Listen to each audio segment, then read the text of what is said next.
સગડી સગડી વાસના યમુના જળમાં કેસર ધોળી યમુના જળમાં કેસર ધોળી સ્નાન કરાવો સ્નાન કરાવો સ્નાન કરાવો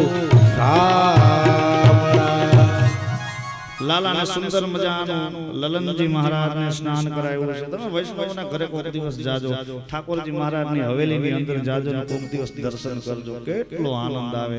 એ ઠાકોરજી મહારાજને પંપાળતા હોય એનું પંડનું 6 મહિનાનું દીકરું ન હોય ને એથી વિશેષ ઠાકોરજી મહારાજને 11 વર્ષને 52 દિવસ સુધી વૈષ્ણવો લાડ લડાવતા હોય. ચોમાસું આવે એટલે માથે છત્રી રાખે, શિયાળો આવે એટલે એના હાથેથી ઊનના સીવેલા ઠાકોરજી મહારાજને વાઘા અર્પણ કરે. ઉનાળો આવે એટલે નાનું આવડું અત્યારે કુલર આવે છે, એસી આવે, એ ઠાકોરજી મહારાજને અર્પણ કરે છે. એ બધી ભાવની વાત છે. ઠાકોરજી મહારાજ માંગતો નથી, એ તો બધાના ભાવનો મુખ્યો છે. એટલે ઠાકોરજી મહારાજને લાડ લડાવે છે, લલનજીને લાડ લડાવે એટલે બધા વૈષ્ણવોને પરમ આનંદ મળે છે, પરમ સુખ મળે છે. અને ત્યારે આ બાજુથી વાસુદેવ કંસને કર ભરીને આવે, રાક્ષસીનું મહાકાય શરીર જોયું તેને સળગાવ્યું છે. ને હવે લાલો જે પડકું ફર્યો એનો પેલો ઉત્સવ ઉજવવાનો છે. બધાય ત્યાં આવે છે અને યશોદા અને ગોપીઓ અને ગોવાળીઓ બધાય લાલાના પારણિયા બાર ગાડું અને ગાડાની અંદર લાલાના પારણિયા બાંધ્યું. લાલાના મનમાં થયું કે ઉત્સવ મારા નામનો ઉજવે છે, આખું ઘર ખાલી કરી નાખ્યું, મને ગાડા હેઠે ટીંગાડ્યું છે. એ બધા અંદર આનંદ કરે છે. અને આપણે થાય ઘરમાં સત્યનારાયણની કથા હોય, ધર્મરાજાનું ઉજવણું હોય કે કોઈ પણ ઉજવણું હોય એટલે ઘરમાં જે હોલની અંદર શેટી ને સોફા જે કાંઈ હોય કે પાડોશી મૂકી આવીએ કે બીજે મૂકી આવીને હોલ કરી નાખી ખાલી. બાળકનું પારણિયું જવા દે એટલે લાલાને દુઃખ થાય છે કે ઉત્સવ મારો, મારા નામનો, મારું પારણિયું મને ફળિયામાં. અને એ જ સમયે સાહેબ કહેવાય કે સટકાસુર મોકલે છે. કંસ સટકાસુરને મોકલે. એ સટકાસુર ગાડાની અંદર પ્રવેશ કરી અને ગાડું આકાશ માર્ગે ઉડાવે ને ભગવાન ઠાકોરજી મહારાજ, લલનજી મહારાજ સટકાસુરને એક પગનો પ્રહાર કરે અને એ ગાડો પાછું નીચે પડે, ધડાક થઈને અવાજ થયો. અવાજ થઈને જોયું તો ગાડાની અંદર દહીં, દૂધ, માખણ, મહીં બધું વેરણ છેરણ. જોયું રથના પૈડા પણ તૂટી ગયા છે. જલ્દી જઈને લાલાને લઈ લીધો કે લાલાને કઈ વાંધો તો નથી આવ્યો. બધી ગોપીઓ યશોદાને ખીજાય છે કે યશોદા એક નાના બાળકનું ધ્યાન નથી રાખી શકતા. આ બીજી વાર આપણા લાલાની માથેથી ઘાત ગઈ છે, ધ્યાન રાખજો. અને ત્યારબાદ હવે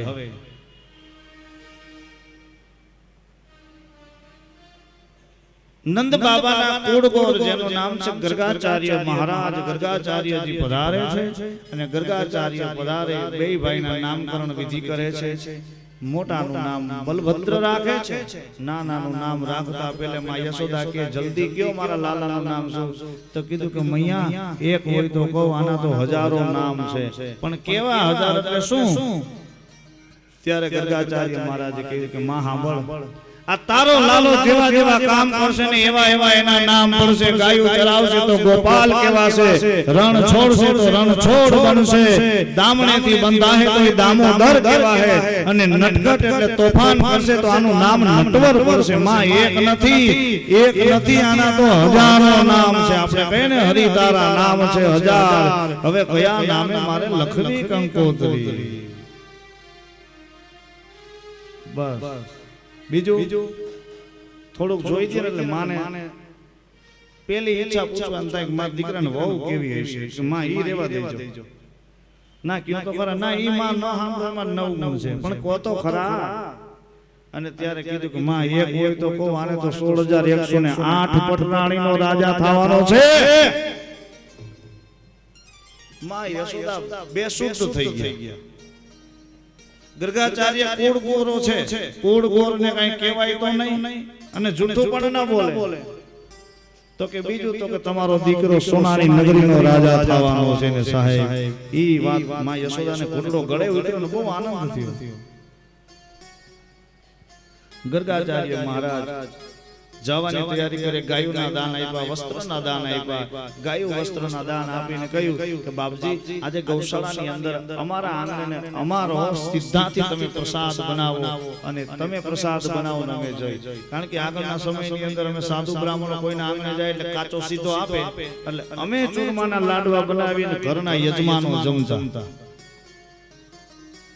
અલગ અલગ પિંડમાંથી મારું તમારું નિર્માણ થયું છે. અંતે તો બધા એક આપણે એક જ માના છે ને, એક માટી એટલે કે ધરતી માના છે. માટી ભેગી માટી થાશે એમાં પાણી ભેગા પાણી. કાચી કાયા તારી એક મને આવે ભાગી, કાચી કાયા તારી એ કામ નહીં આવે એ જ થાશે ધૂળને ધાણી. ધૂળ ધાણી ધૂળ ભેગી ધૂળ થઈ જશે. ગરગાચાર્ય મહારાજે રસોઈ બનાવી અને બરોબર ઠાકોરજીને ભોગ લગાવ્યો. હે મારા ઠાકોરજી મહારાજ, મારી પ્રેમની પ્રસાદી જમવા પધારો. ઠાકોરજી મહારાજને ભોગ લગાવીને ગરગાચાર્ય મહારાજે આંખ બંધ કરીને લાલાવીને રસોઈ અબડાવી. હા, અને ગરગાચાર્ય મહારાજે આંખ ખોલી, યશોદા તમને સંભળાઈ ગયું? યશોદાને સંભળાઈ ગયું. યશોદાએ ગડગડતી દોટ મૂકી કે ગરગાચાર્ય મહારાજ ક્રોધાયમાન થયા. બ્રાહ્મણો સાધુ છે ને મગજના બહુ ક્રોધી હોય, ક્રોધ બહુ એને આવે. યશોદા એવા કેમ બાપજી શું થયું? અરે એક બાળકને સંભાળી નથી શકતા. ઠાકોરજી મહારાજનો ભોગ લગાડવા માટે મેં રસોઈ પ્રેમે મારા હાથે બનાવીને મારા ઠાકોરજીનો ભોગ ઉભરાવી દીધો છે. લઈ જાઓ તમારા બાળકને અને આ રસોઈ તમે બધા ખાઈ જાજો. હું ભલો ને મારી ઝૂંપડી ભલી એમ કહીને હાલતા થયા. કીધું બે હાથ જોડીને વિનંતી કરું બાપજી જમો. બીજો સીધો આપો. એ તો બાળક કહેવાય, ન સમજે. હવે શું બનાવું? તો કે ઝડપથી લાપસી થાય.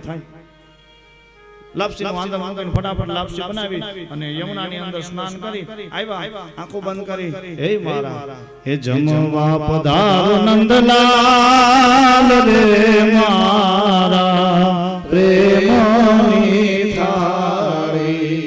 આ જમવા પધારો નંદલાલ રે મારા પ્રેમની થાળી. ગરગાચાર્ય મહારાજે ભોગ લગાવ્યો.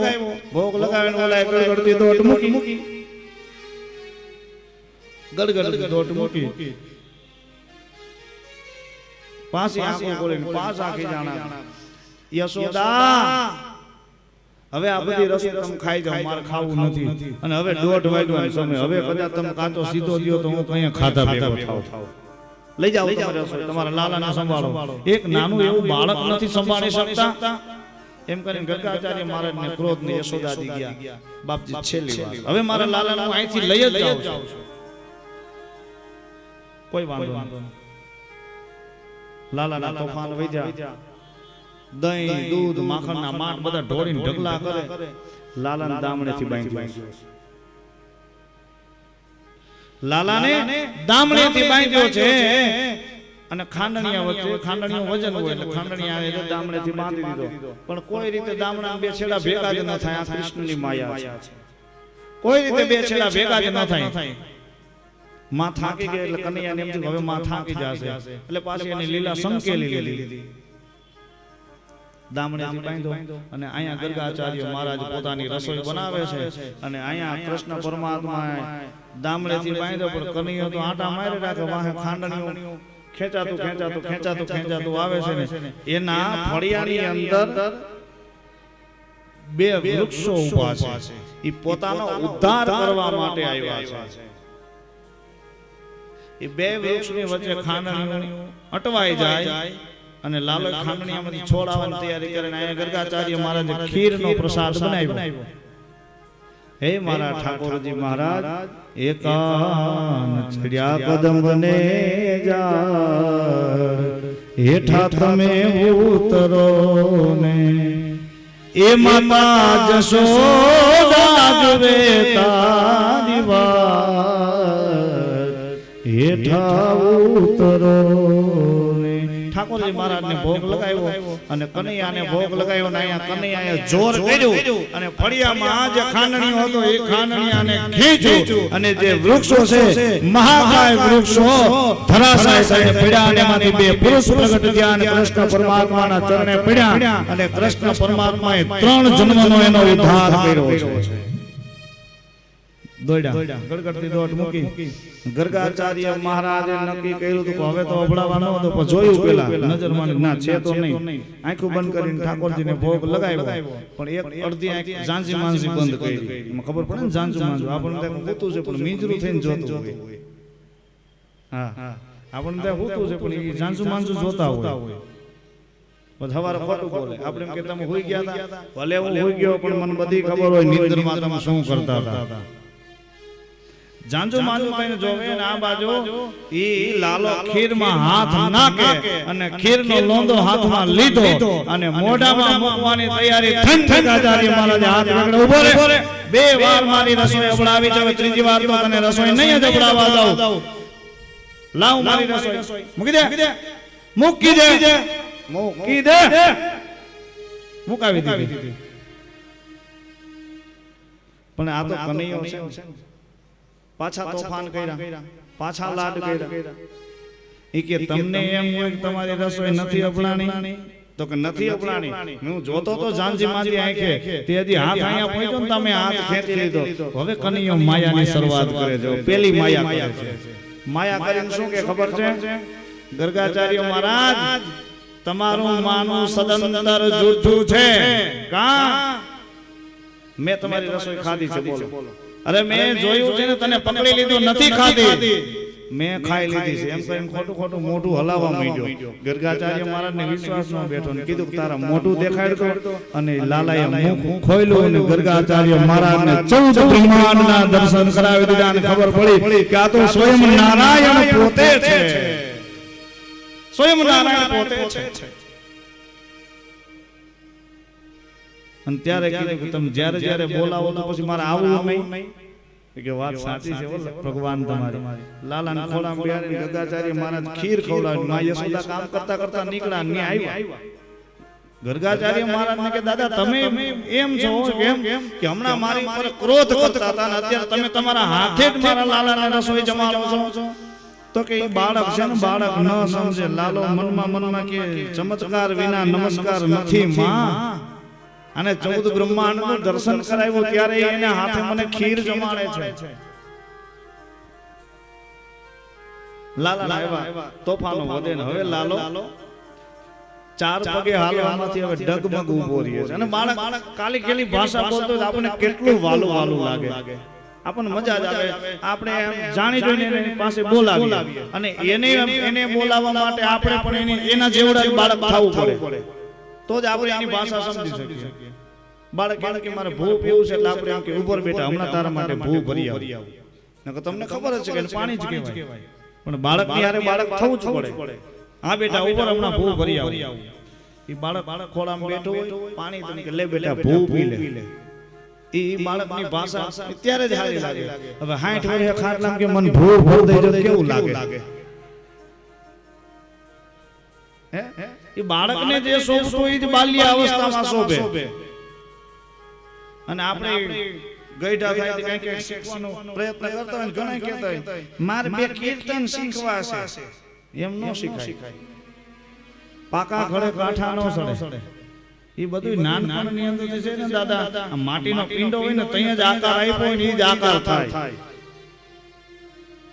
અને ત્યારે હવે ઠાકોરજી મહારાજ ડગમગ ઉભા રહ્યા છે અને પગમાં જાંજરી કમરમાં કંદોરો અને કૃષ્ણ કનૈયો પોતે છુમક હાલે અને ગોપીઓને બહુ એટલે બહુ વાલું લાગે છે. માં યશોદાને કે માં યશોદા તારો લાલો જ્યારે નૃત્ય કરે છે ને ત્યારે અમને આમ અંદરથી અંદર ઉરની અંદર એટલો આનંદ થાય કે એની કોઈ સીમા નહીં. હે માં યશોદા જો તું રજા આપતી તો તારા લાલાને અમારી ઘરે થોડીક વાર લઈ જાય રમાડવા માટે. આ લઈ જાઓ. હવે જોજો હવે કૃષ્ણની માયા કેવી ચાલુ થાય.